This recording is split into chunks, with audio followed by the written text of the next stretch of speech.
Görək nə göndəriblər bu sabah.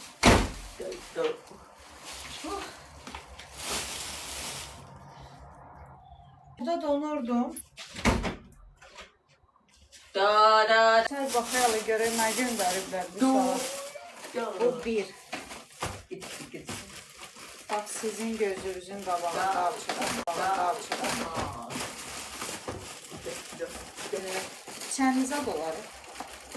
Hər şeyini. Çokopaydı. Çokopay göndəriblər. Sevənlərim. Instagramdan göndəriblər. Sevənlərim.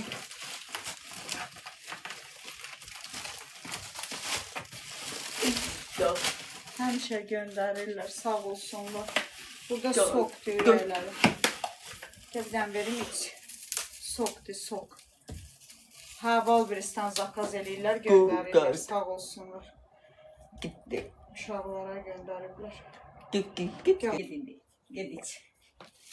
Mən də alıram, prosto bir insan belə. Burada da çok kopaydı. Ayda nə qədər çok kopay göndəriblər.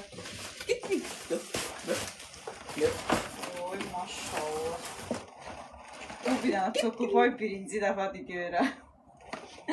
Çok kopay görmüşdüm. Bu bir dənə balaca belə böyüyü görməmişdim. Ay Allah. Gör necə uşaqlara niyabuçli şeylər göndərirlər. Ay bacı çok sağ ol, var ol. Hardan bilirsən ki sevirlər. O birisi yatıb Bu da çok kupa. Nə qədər çok kupa göndəriblər. Hər cürəsindən göndərib də. Sağ olsun, sağ olsun.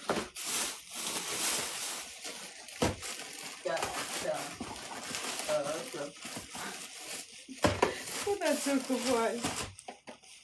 Yəqin bilir uşaqlar sevir ona görə. Gör necə diqqətli izləyicimdir.